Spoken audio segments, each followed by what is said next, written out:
I've seen a lot of pundits talking about this race could be closer than a lot of people expect. And then the polls show, which we all know, polls do have some issues with them, not capturing everybody that they should. So we'll see, obviously. It's very interesting, though. The Robinson camp is in Raleigh, North Carolina. Tradisha Woodard is in Wake County with the GOP, who's in Cary, North Carolina. Tradisha, what's the mood right now? Obviously, eyes are all on the governor's race, but obviously the Robinson campaign is in Raleigh, and he's not there in Wake County.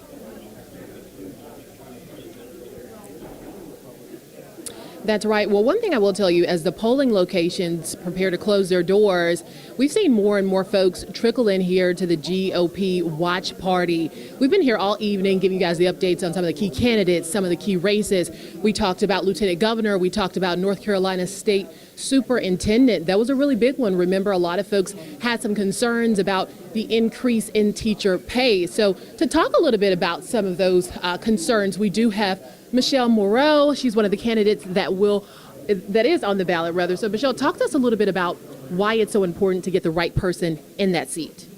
Well, you know, here in North Carolina, we have a crisis happening in our education system. We have only 1 out of every 4 of our students who is reading or doing math at grade level. Last year alone, almost 1,500 teachers were assaulted on the job, and there's been an 84% increase in crime and drug use and gang activity within our schools. It's time for us to get back to the basics of education, and I'm the only candidate that has a plan to do that.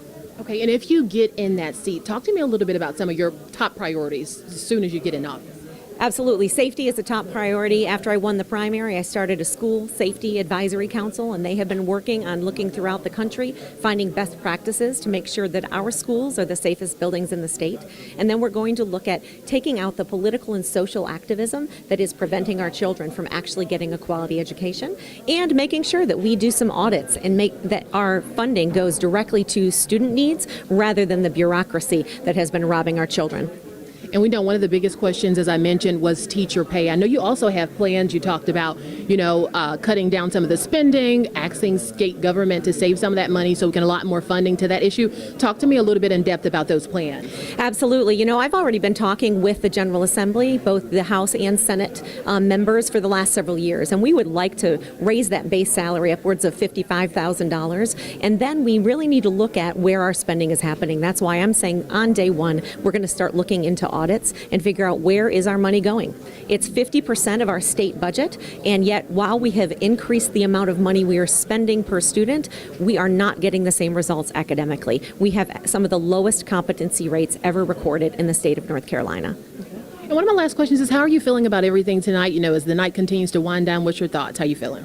I'm excited. I think that we've run a fabulous race. I know that we have, and I have hundreds of people that have been working for the last year. I believe that we were touching on what is important to the majority of people in North Carolina. It really doesn't matter your race, religion, or your politics. People are concerned that our children are not getting a great education, and I have a plan to do that. So I am cautiously optimistic. Thank you so much, Ms. Morrow.